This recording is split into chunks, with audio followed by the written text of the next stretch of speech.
They're addicted to it, to the point they stay until they die, like Mitch McConnell. Like, nobody's seen Mitch McConnell.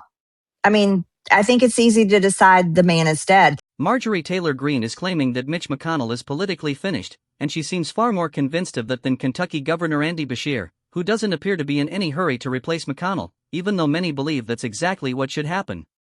We're going to break that down in a moment, but first I want to show you a funny clip from Adam James, the TikTok creator behind a series called Turtle Watch that focuses on Mitch McConnell. Take a look at this, and then we'll get into what Marjorie Taylor Greene had to say. Where the f*** is Mitch McConnell? Find out in the latest installment of my new hit series, Is Mitch McConnell Alive? No. Turtle Watch, day 37. Let's turn to fellow Kentucky Senator Rand Paul for an update on McConnell's condition. Tell us what you think about McConnell's absence. Do you think he needs to put out a video instead of just a photo? All right, groundbreaking stuff from Senator Rand Paul, who is an ophthalmologist by trade. But he's not actually a licensed ophthalmologist anymore because he let that licensure lapse and then created his own licensing organization to stay an ophthalmologist or some shit. Either way, he fucking knows better. At this point, everybody involved with the situation is committing federal crimes. Clinically speaking, as a physical therapist, I can tell you, there's no way he's still alive.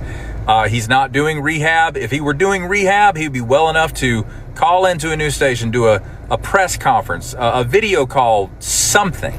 They are literally covering this up to try and prevent Andy Beshear from appointing a Democrat to take his place. That's all this is about. And all of this info is very helpful in trying to answer the question, is Mitch McConnell alive? No. Thank you for your attention to this matter.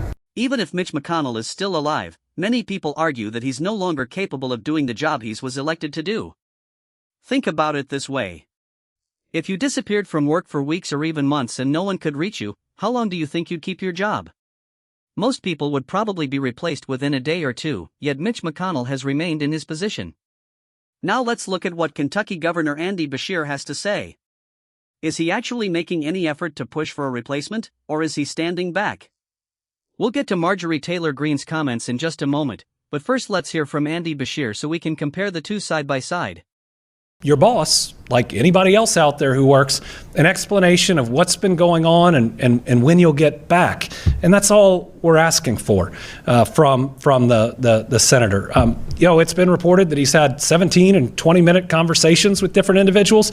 So call into a news station for 5 minutes. Put out a short video. And it's not just me. Thomas Massey is asking for the same thing. We all want him to be okay. But when you're in these jobs and there's just this rampant speculation all over, just a little bit more to assure people would be. There are really a couple of options Andy Beshear could pursue here.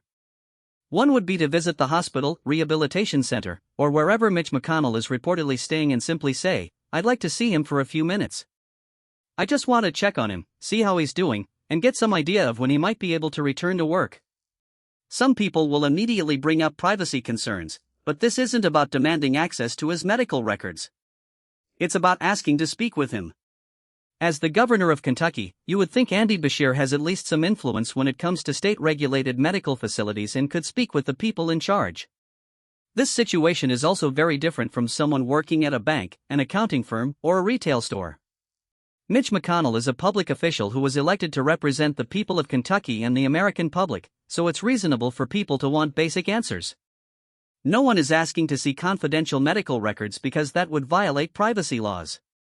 People simply want to know whether he's able to carry out his duties and when, if ever, he plans to return to work.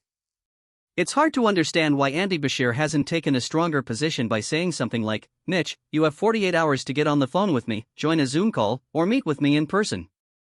Otherwise, I'll move forward with appointing someone to fill your seat.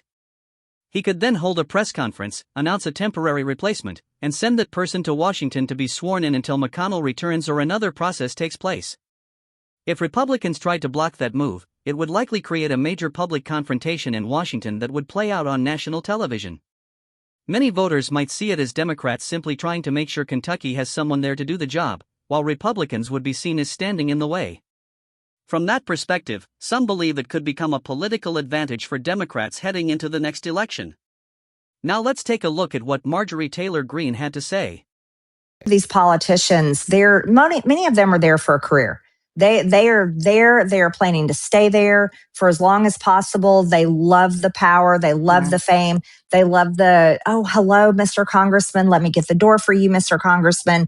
You know, they love all of that. They're addicted to it, to the point they stay until they die, like Mitch McConnell. Like, nobody's seen Mitch McConnell. I mean, I think it's easy to decide the man is dead, but then you can also look at the other side, like Elaine Chao. It's very likely that Elaine Chao is some sort of Chinese asset that is married to one of the most powerful senators in the United States Senate. This is the easiest thing to look at. Right. And so when I say many politicians are easily blackmailed or easily captured, it's because they go to Washington, D.C., they're away from their families, they're away from their home, they're away from their community, they're away from everything that made them who they are. They're in a city that is foreign, a city that is not friendly, a city that's more like an international city, surrounded by massive pressure, press constantly every which way you go. And so it's a very lonely place, and it's easy for people to get captured into all kinds of things, whether it's drug use, sexual scandals, blackmail, financial entanglements that they shouldn't get involved in. That it's the easiest place to get captured by Satan. Right at the end, that's where everything takes a turn. For a moment you might think, maybe Marjorie Taylor Greene actually has a point about some of this. Then she starts talking about Satan, and you're reminded why so many people see her as an extreme figure. It quickly shifts back to the view that she and much of the MAGA movement are completely off the rails. Still, when it comes to her claim that Mitch McConnell is politically finished, compare her comments with what Andy Beshear said. In my opinion, Greene sounded far more forceful. Of course, she's just a member of Congress and isn't responsible for running a state, so you could argue she has less at stake than Andy Beshear does. But let's be honest. If the roles were reversed and this were a Democrat who had been absent for weeks or months, with no clear information about their condition, Mitch McConnell would almost certainly be leading the effort to replace that person. He would likely say it was time to move on and put someone else in the seat, probably a conservative Republican ready to take over. Most people already know how that situation would likely play out.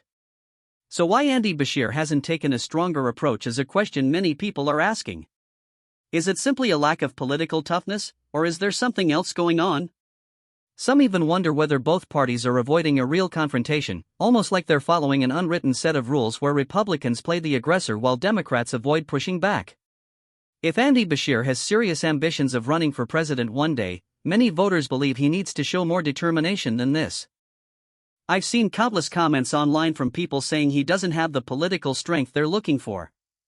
They argue that if he's unwilling to pressure Republicans or force action on Mitch McConnell's situation, then he's missing an opportunity to show leadership. Now I want to hear from you. What do you think Andy Beshear should do? Should he call for a special election, appoint a temporary replacement if that's legally possible, or personally visit the hospital with cameras and demand answers? Share your thoughts in the comments. And here's another question. What do you think is really going on with Mitch McConnell? Let me know your opinion. Finally, what did you think about Marjorie Taylor Greene's comments? Drop your thoughts below, and if you enjoyed the video, don't forget to like, subscribe, and stay tuned for more.